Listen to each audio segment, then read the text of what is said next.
Welcome to the New York Now podcast, a modern wholesale market for retailers and specialty buyers seeking diversity and discovery. Gathering twice a year in America's design capital, New York City, it's where buyers and designers unearth a refreshed and dedicated collection of eclectic lifestyle products. Hello and welcome to the New York Now podcast. I'm Amy Lowenberg, Relations and Partnership Development Manager, and I'll be bringing to you important information, conversations, and perspectives from both sides of the aisle. Douglas Duncan and Michael Schultz are co-owners and creative directors of Cursive New York, a retail shop based in, you guessed it, New York City. Cursive is a tightly focused concept with the simple mission to cultivate joy. With over 28 years of retail and wholesale experience, Douglas and Michael have established Cursive as a strong and forward voice in the industry. Cursive offers gifts and lifestyle products of all types and is known for its eclectic stationery selection. With former locations inside ABC Carpet and Home and Grand Central Terminal, Cursive has a large and diverse audience for its newest location in Manhattan's West Village. In addition to Cursive, Douglas and Michael operated a wholesale company, Motel Deluxe, for 16 years. Motel Deluxe was born as a maker of handmade goods, including lighting, pillows, greeting cards, and evolved into a distributor of both European and domestic products. Hello, gentlemen. Thank you for joining us today. No, thank you. Thank you. I can only imagine how busy you've both been with the opening of your new Cursive location in the West Village. Yeah, it's been a little harried, but we're thrilled to be back working and busy again. Well, I was so excited when you shared the news with me. This is just such an important conversation to have right now about retail growth. Clearly, all of our beloved independents are not out of the woods yet, but I know you guys, and I know what you've done, and I know what you can do. And so what I want to do is spend this time talking about how you've been navigating through these times and why you do it. All right, so let's dive in. Before we talk about your new Cursive location, for those who don't know your history, let's get into that a little bit. I met you guys at the New York International Gift Fair as Motel Deluxe, an amazing product line, by the way. So you guys have been a part of the New York Now exhibitor community as well as the buyer community. So now share a little about your history. I think we started, when did we start? In 96. In 96, we had both found ourselves unemployed, and we kind of looked at each other, and we were just like getting together as a couple also. And we were like, why don't we do our own thing?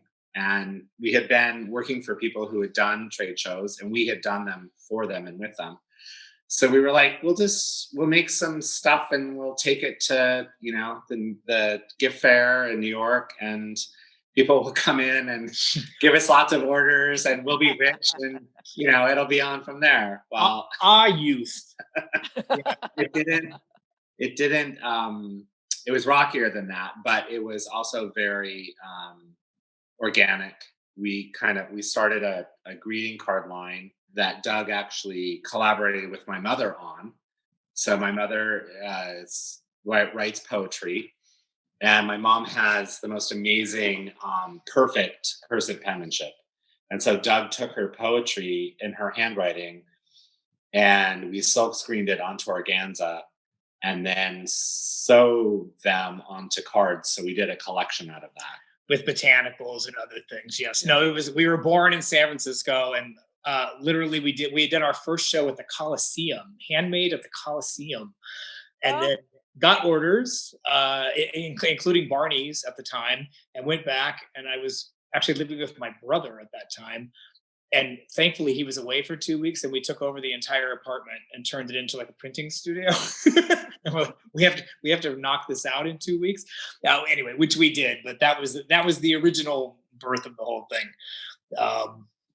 Went on from there. Wow. Well, as a card junkie, I love stories like that. So what made you transition from wholesale to retail? Well, let's see. We had many successful years with Motel Deluxe. It was great. I mean, we had our own designs, and again, we were kind of all over the place. I think our credo has always been just follow our bliss and do what we love. So even even within the first 2 years of being a business, we went from greeting cards to we had pillows and curtain panels, and we did lamps, and you name it. We just had our own little universe that we did, that we enjoyed, and that went on for a long time. At a certain point, we got into as we moved to New York, actually in 1997. Production was getting a little difficult. We had a little 2-room studio in the meatpacking district before anybody knew what that was, and the rent was cheap still. And but we were Not literally anymore. yeah, we were doing production out of 2 rooms upstairs at 833 Washington Street. And just the challenge of getting to that point where you realize, like, manufacturing, it's getting difficult in New York. So we started getting into distribution. So our angle at the time was hitting European shows and trying to find small companies like ourselves with no U.S. presence and bringing them in to the U.S., which we had success with for quite a while. The big shift, actually, it goes back to 2008 when that recession hit. And I want to say, I don't have firm numbers in front of me, but I want to say when 60% of our business was mom and pops, and you lose many and most of those, it just made it very difficult to be making a go of it. It was getting harder. But we had also opened ABC 3 years before. Well, yeah, I'm sorry. I think Were basically. you doing both at the same time? Yes. So we Oh. started. I think what happened. Well, we lived in the West Village, which kind of comes full circle with it, all of this. And we had gotten kind of burnt out. I mean, at least I had gotten kind of burnt out, and it was my dream always to own a store. And when I was in San Francisco, I wanted to open a store. And then when we moved here, we were really busy. And then I found a space on Sheridan Square, and we were just about ready to sign a lease on it when the ABC carpet opportunity came out. And that was in 2005. Mm-hmm. And then we opened Grand Central in 2009. So that was right during the financial crisis. But that kind of kicked us but we did motel for another 3 or 4 years after that. But it just it was too much to handle a big wholesale operation and a big retail operation, even with the staff that we had. It was pulling us in too many directions. Well, it's a huge undertaking. I didn't really understand that you were doing both at the same time. Yeah. And quite honestly, our wholesale suffered a little bit because we weren't both focused on it. We're best in our business when both of us are focused on kind of exactly the same thing. Because Doug's the organized, financially responsible one who's also creative. And I'm the back office, and Mike is the brains of the outfit. All right. I'm kidding. No, I'm the beauty. You're the brains. It was too much to do. So we had to make a choice. And at the time, we had just been doing wholesale for so long that, it wasn't an easy give up, actually.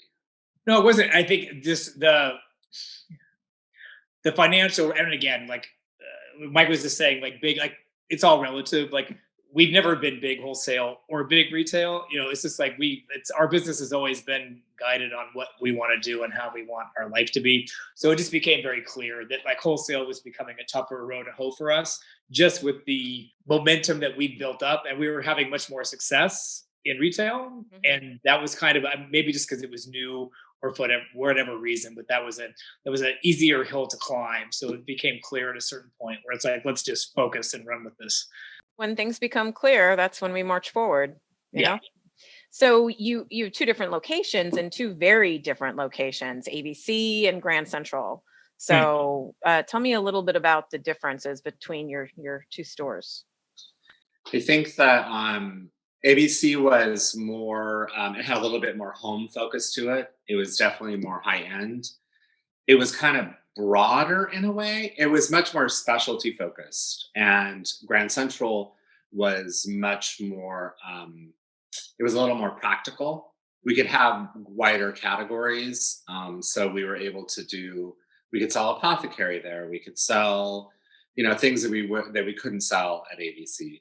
But it was interesting because I think that's where an advantage, well, for Doug and I, of being 2 people, is that it was really easy because we kind of had a clear vision of like, this is what this store is, and this is what this store is. And there was some overlap, but even within buying a line, we'd be like, oh, this part of this line is perfect for this shop, and this part of this line is perfect for this other shop. And then as we opened more shops that were kind of completely different, and again, it was like we had to learn to, like, if we walked in somewhere, to be able to switch our brains back and forth to be like, okay, well, where would this fit in the universe of the stuff that we're doing?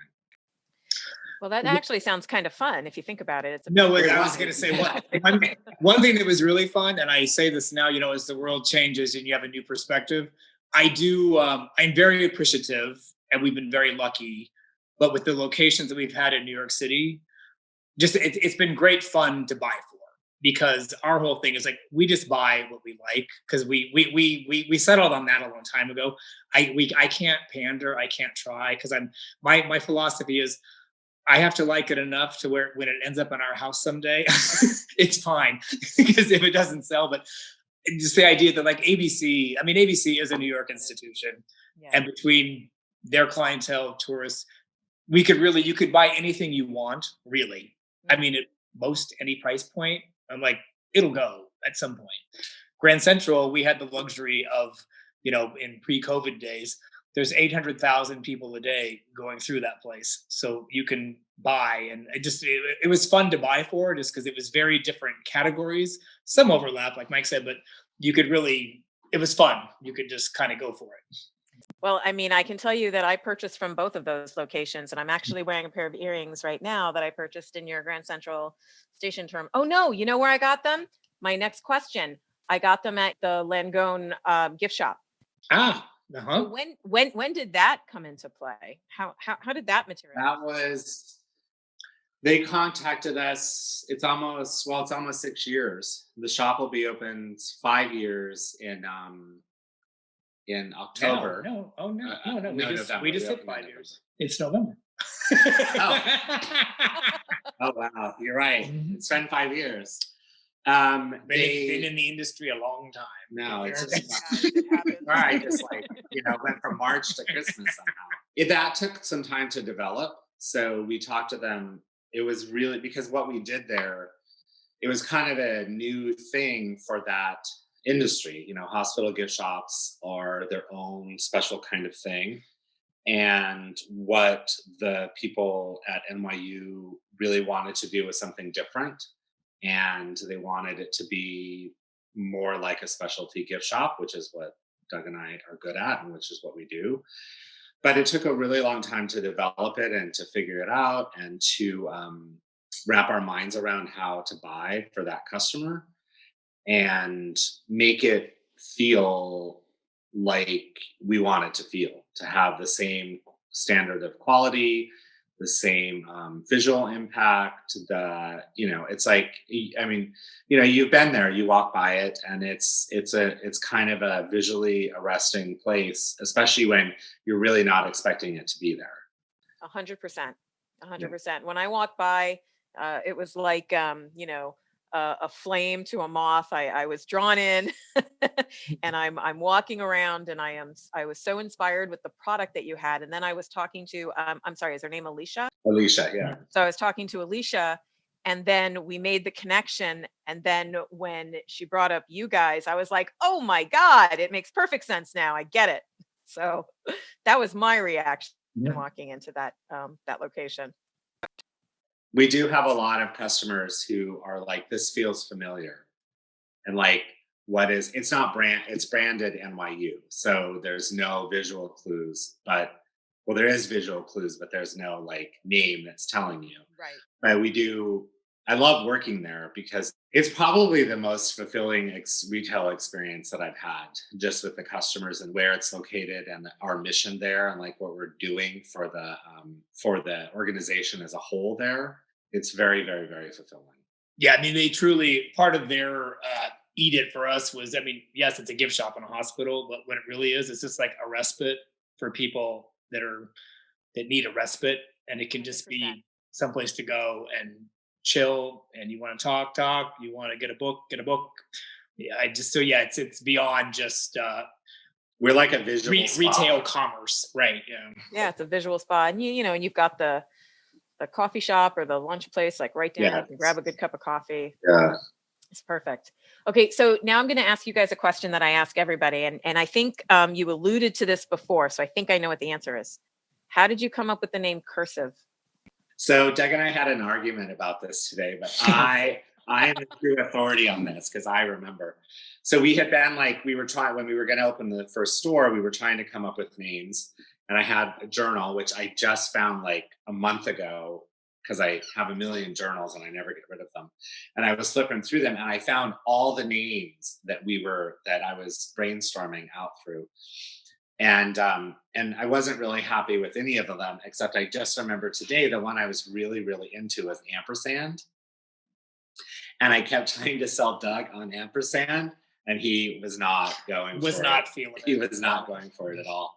And then one day I was on the subway going to work, going to Motel Deluxe, and I was sitting down and I looked up and there was this kid, this kind of punk rock kid, and he was wearing like a jean vest and he had all these pins all over it.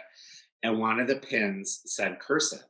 And I was like, and I looked at it and I thought, that is just so weird. Like, why is this punk rock kid wearing this pin that says Cursive?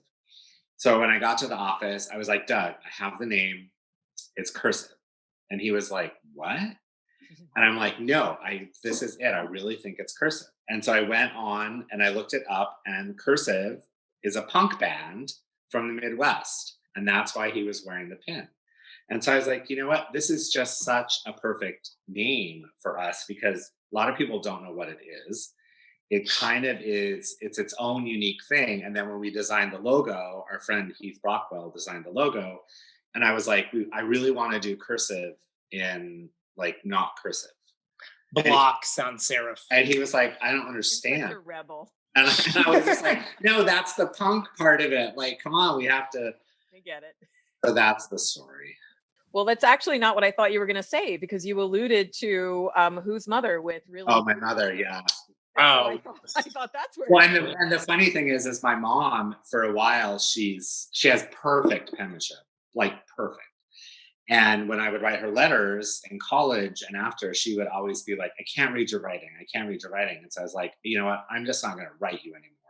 I got into this like rebellious, young person thing. So, and I can't write in cursive. I would say, for what it's worth, he leaves me notes at the store of things to do or pick up from the warehouse, and I can't read any of it. So yeah, it's a bone contention. Not to do them. So I just sell things that people can write on. Understood. I have to type everything. I have no penmanship anymore. It's sad. It's very sad. Okay, so let's jump ahead. Then we had a big shutdown. Both ABC and GCT, we needed to close. I by no means want to gloss over this because we know that so many friends and loved ones were forced into just these same difficulties as you both were. So what I want to know is how you both used that time and what you did, and how did it lead you to here? Yeah, it's a big question. Yeah, no. Well, I think for like when we decided, we had closed ABC before COVID. So that was a choice that we had made. And we had actually left like on March 2nd. So that was like a thing that was over and done. And in our minds, we were like, we were moving on to the next thing. We kind of had a plan for what we were going to do. And then when COVID happened and it kind of was dragging on and on, we had high hopes that we were going to be able to restart up, that things were going to work. And then when we came to the realization that there was no way that we were going to be able to do that, that it just could not, it wasn't feasible with just with everything that was going on, we couldn't do it. And so we exercised our option to leave. And it really, so we moved out in June. Mid-June. We were out. So it kind of was like a delayed reaction sort of thing where we were just like, what's happening? And the hospital stores were also closed. And then right around that time, we opened the hospital stores and June 1st. And I had started to work there to man them because, there were safety concerns with the staff and people weren't sure that they wanted to come back, but we were kind of obligated to be there. And so once we started really getting back into it and like we're back in the city, full time, riding the subway every day, really getting a feel of like what's going on. And Doug and I, like, we spent a lot of time not really thinking about anything because the immediate things we had to think about, like, we couldn't think about the future because all we could think about was like what was happening day to day.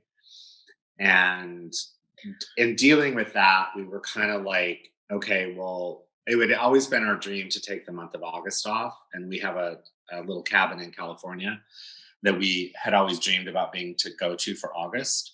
And so we kind of just put in our head, okay, well, if we can get things back with the hospital stores and we can get somebody to come back and work, we'll just go away for that month and we'll see like what happens. And so luckily, that's exactly what we were able to do. And so we were able to go there for 5 weeks.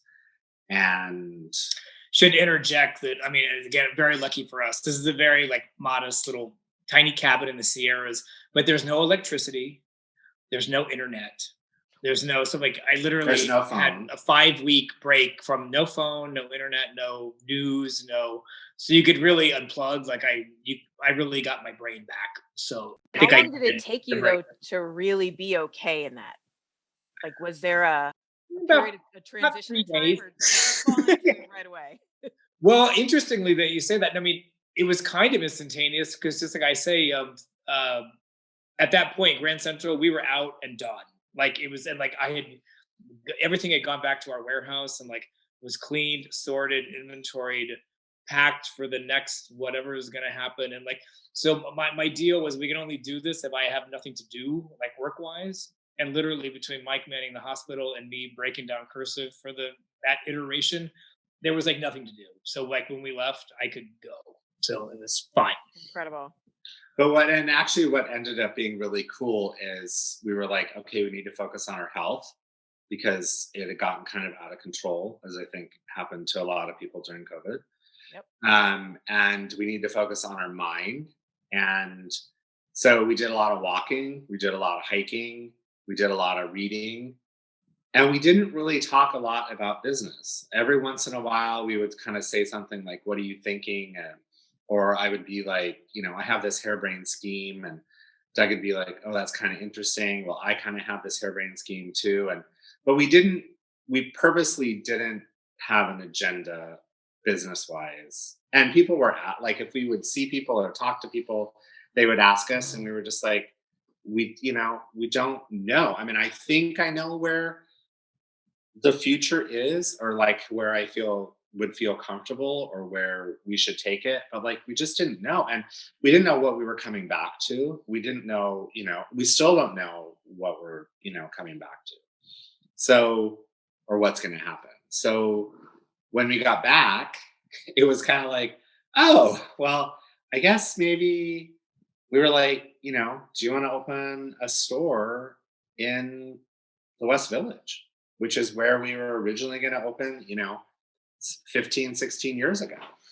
And we were like, okay, well, let's start walking around and, seeing what's available. And Doug borrowed a friend's bicycle and biked all over. We looked at multiple neighborhoods, but the West Village, we were really, really focused. I did Manhattan below 23rd Street, the whole thing on a bike. But also, I know the whole country is doing this whole COVID thing on different schedules and different times, but New York is still, even like now, certain neighborhoods, it is like not happening. So it was really interesting to get out there and do the whole thing. And it'd be like I always say, it's like a tale of 12 cities. I'm like, this neighborhood is kind of fine and normal, and this neighborhood is a ghost town still. And it's just kind of like, what's going on? But 100%. I'm seeing the exact same thing in my travels, and yeah.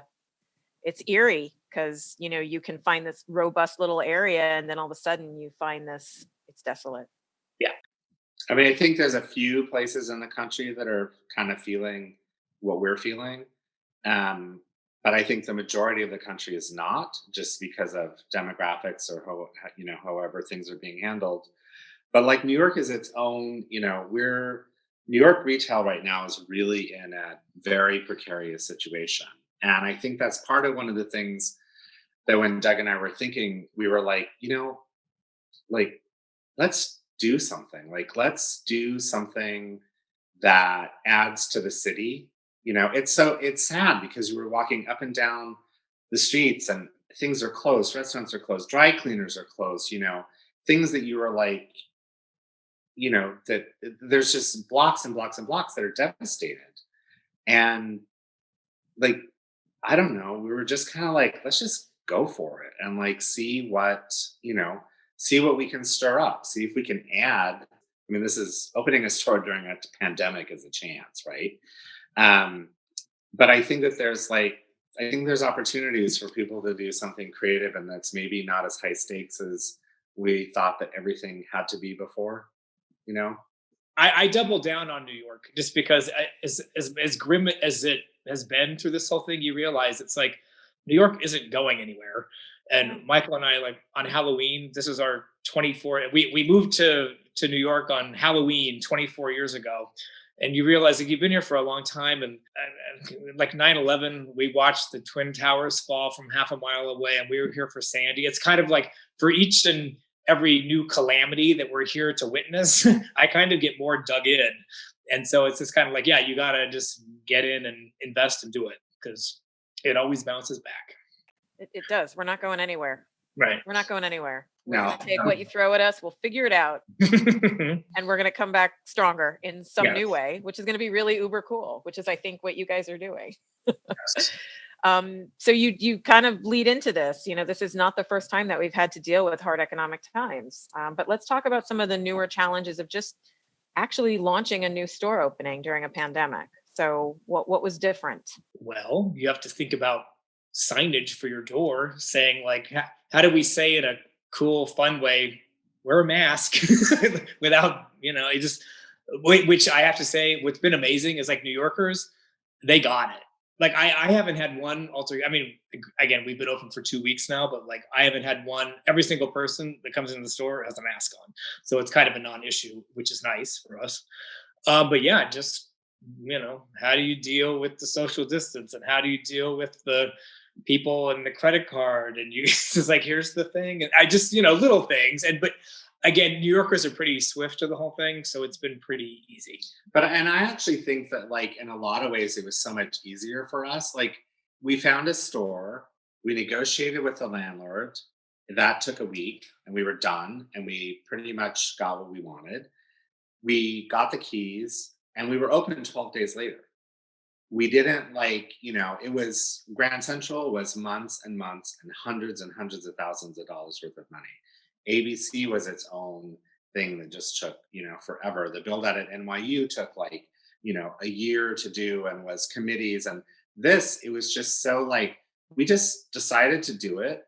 We found the space that we wanted. We knew immediately what we were going to do and we just did it. And it was, in a lot of ways, it was so much simpler because I don't know, I think maybe because of the impermanence of everything that's happening, it doesn't have to seem like such a big deal. I mean, it's kind of cute and it's Very small. cute. Kinda. It's See, very this is cute. this is where I thank those years that we exhibited at New York Now, because baby, if we can get in there quick. We can set that thing up, and we are open for business.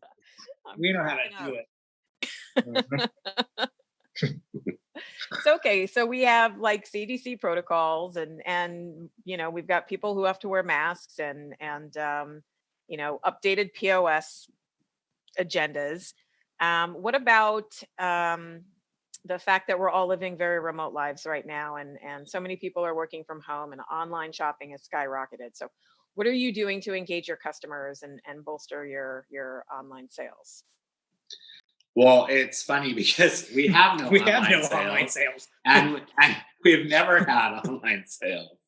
So you know what? It's a really interesting conversation that Doug and I are having, and I know that we're kind of dinosaurs when it comes to this, but we're going to do something next year. We're going to do an online thing next year. I think we just have to wrap our heads around like what it's going to look like and how we're going to do it. I do have to say that like Instagram, I love Instagram. I think it's a pretty good reflection of the brand, even though there's a lot of Doug and I on it, or a lot of me You on are it. the brand. Yeah, I mean, I kind of feel like, and it's just been so interesting at the store of people coming in and being like, I was watching you on Instagram, and I've been a customer of yours for years and years. I've never met you. There's this kind of intimacy that's been created around all of this. I think because they have seen like what we've gone through, and they have seen what we're doing. And when we decided to open, I'm like, you know what? I'm going to show everyone the process all the way along. Like, here's what it's really like to open a store this way, right? And it's been so fun to just be there, and people come in and go like, "Oh my god, there's the wallpaper. Like, where did you get it?" And I'll tell them, and how'd you put it up? And I'll tell them, and they're like, "Can we put that in our elevator?" I'm like, "Sure, I think you can put it in an elevator." And it's just been really interesting to see the engagement of it all, and the community that gets talked about, all the time about online. But I think there is an aspect of it that's real. And what I want to do is, when we finally do something product wise on the web, I want it to have that feeling of that authenticity. And I'm still wrapping my mind around how to do that. And I talk, I talk a lot to my store owner friends across the country, and I've seen what they've done, and how they've, some of them really went fast into it who had never done it. Some of them had been doing it for a long time, and like watching how they changed it. And it's cool, and it's eye opening. And I do think that I mean, we'll always have brick and mortar as long as we're selling stuff. Doug and I will have brick and mortar stores, because if I can't see the people and talk to them and hear their stories and have them walk by and like wave, then for me, there's no sense in doing it, because that's a part of why we are in retail.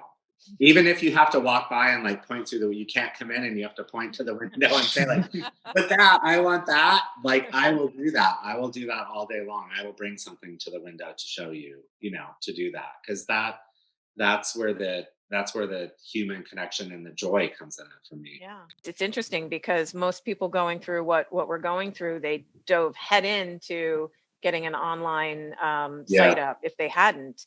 So this is actually the first conversation I've had where it really feels like you guys have a really good following and people know who you are. So I think the fact that maybe you had that built in has eased the necessity to move into that. Well, and we're also very lucky, like Doug said, we're in New York, Yeah. and even everywhere there's tons of people. So no matter where we open, we're going to get foot traffic, right? So like there's not quite that urgency of, if you don't have that. I mean, we're dinosaurs when it comes to this. And like, when people ask me for advice, like, people call me all the time and ask me for advice about stuff. They don't ask me for advice about that, because I don't have any to give. Part of our thing, and again, I don't mean to go on defense, but like it was kind of a choice we made. Like, as far as like Mike and I, it's just he and I going through life. We don't have kids. Like, going back to the very beginning of Motel Deluxe, even the whole reason we went into business is just to have our life be our own, and our time be our own, and our vision be our own. And just fast forwarding to the retail portion, just between being at ABC and Grand Central and the traffic that those places afforded, we just never needed to be online. I mean, and because it wasn't about like more money. It's just like, it was fine. We're doing great. I'm totally happy. Let's put our energy into what's working. We never had to really go there. So anyway, but now I guess we will maybe. But I do want to say, I'm segueing a little bit, but the opening in the West Village has been so great because people have been so incredibly supportive. Because I will say, there's no tourists in New York right now. Where normally, even you have a lot of tourists in the West Village normally. There's nobody there. It's all locals. People are so great. Everybody's dying. I mean, just they come in, they shop. They're like, we're so happy something's opening. We want you guys to do well. Like, and just, I was even like, do people want to go into a shop? Like, it's a pretty small shop. Are people going to be weird about? People are fine. They come in. So I've been very encouraged, and we've been very welcomed. So that's nice. They'll make the decision if they want to come in or not. I mean, I've been going into stores ever since, we reopened. I've been making it a point to go into stores, and, depending on the size, there's either two of us or 4 or 5 of us. Like you said, like, we're all just acquiescing. We're all just doing what we have to do. You answered a couple of questions actually, because I was really curious about the neighborhood and the vibe of people. You have this great store opening. Like, any fun stories that you can share? Well, again, it's just again, we like the West Village, and we used to live there. So, like I say, it's like we kind of came home. But it's just nice because it's a happy place to go to work because the neighborhood is vibrant. Just as far as like the restaurants have all taken advantage of the outdoor dining street takeover thing. I just feel like it's vibrant. Even like New York locals wise, I feel like a lot of people came back in September. Like it's fairly busy, which is nice to see. And But also people are like, wow, you opened.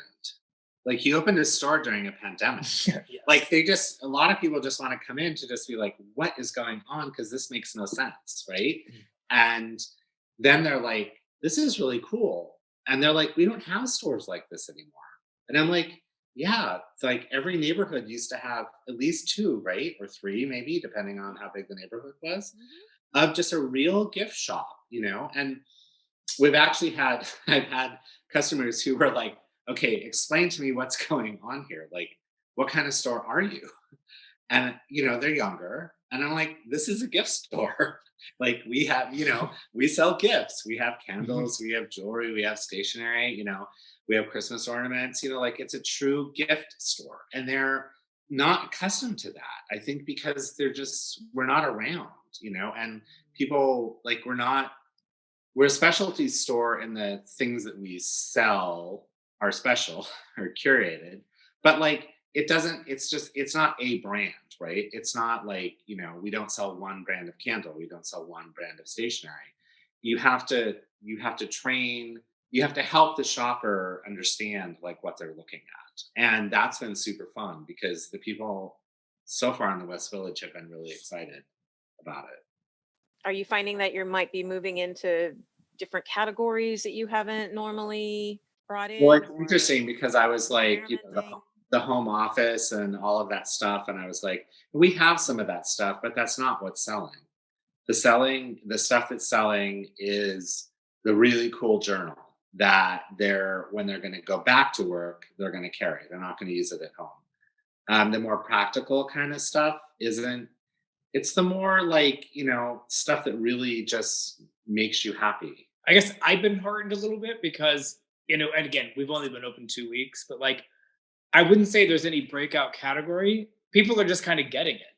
They come in and it's like, yeah, I mean, we've sold Christmas ornaments, we've sold the candle, we've sold a weird stapler, we've sold the puzzle, I mean, kids, we sold jewelry. It's kind of been like all over the place. I will say this store truly has been kind of really fun, and just because, as far as ABC, as far as it was a wonderful partnership there for years and years, but we did have some category restrictions, and same at Grand Central. Like over the years, like sometimes we'd get too heavy food, and like food wasn't really in our contract, and like you would get your hands slapped sometimes. And this is the first place retail wise where it's just like we can sell whatever we want. I'm just like, so that's kind of fun to just go nuts. Whatever you want to do, we can do. So, Have you had any failures that you've learned from, of like what not to do? Oh my God. where do we start? How long do you have? You know what? In the past 2 weeks or our career? It's up to you. I have to say I think our biggest failure, like business failure, was we opened a store in Westport, Connecticut. and it didn't help that it opened during Sandy, which delayed the opening of it. So we didn't really get to open until Christmas. But we were closing Motel Deluxe at the time, or we had just decided to do that. And we were like, we have to do something else. We have to do something else. And so we made a decision out of fear, out of like loss. And it turned out that it was a really, really bad decision on our part for a lot of reasons. And so when we pulled the plug on it, it didn't last very long. And when we pulled the plug on it, we were like, wow, like, like we never really had something like bomb so bad. Right. And it really, like, in looking back on it, it was just fear. Like we had done something out of fear. And I think that's why this West Village thing has been so great is because it was made completely out of the completely out of the opposite reaction. It was out of joy, of like, okay, Yeah. let's do this. Enthusiasm and like, yeah. And if it fails, or if it doesn't work, or we get shut down, or it's in the middle of a pandemic, and there was the election thing that was happening at the same time, we were like, but we were kind of like okay with it. And I don't think that we would have done that if we had not had that other experience where we realized, oh, we made a decision quick and out of an emotion that we shouldn't have. Interesting. So I think I know what they are, but so what words of advice would you possibly share with our listeners who are maybe struggling with the decision to open up a new business in these times? I would say, don't get in over your head with a lease. Figure out, like, don't sign something that you're not 100% comfortable with. And if you don't have the cash to back that up for a while, because it's going to, like right now, it's going to be really rocky no matter where you are. So really negotiate yourself into a good place to do it. Do not personally guarantee any lease, like where your house is on the line. Do not do that. You can find a landlord somewhere else. I don't care how good of a deal, or if it's your dream store that you've thought of, that space for like that you've always wanted. It's just not a good deal. It's not a good time to do that. Tenants have the upper hand at the moment, and don't let the real estate people tell you different. And you have to be super, super, super flexible about what you're willing to do and where you're willing to go and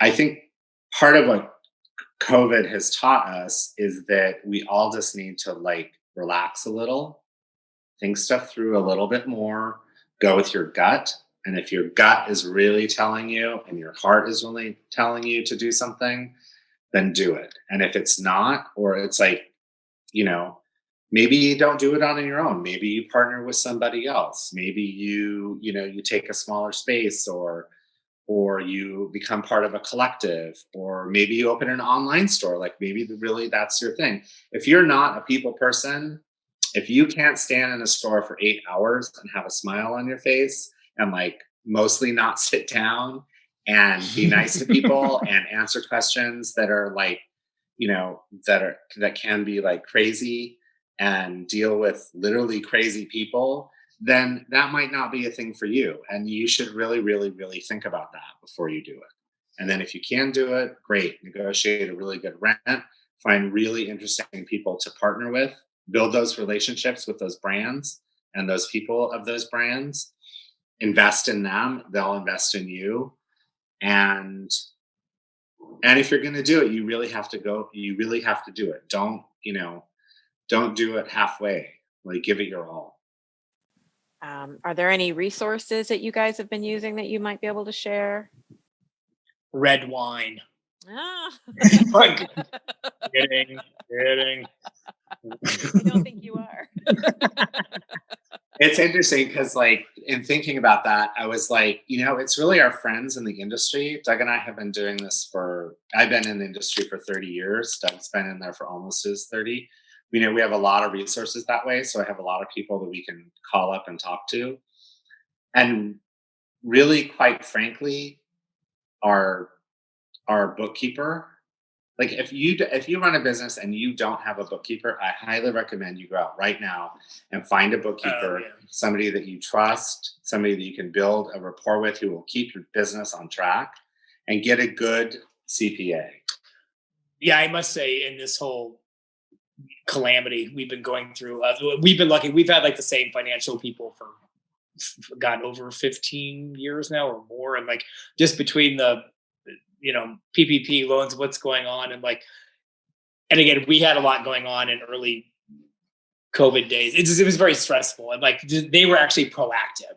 It was just there was the every other day call of this is now what's going on. We suggest this, and I wasn't even. They were proactive, so that was a godsend because they were really on it and helping in a difficult time. So that was good. Build your team and build relationships with other people who are in your industry, who you can rely on, who you can call and say, hey, should I come to New York to go to the show? And they'll tell you, like I think that's one of the other things is people don't really understand that we are really this big community, and most everyone in it is totally into sharing what they know.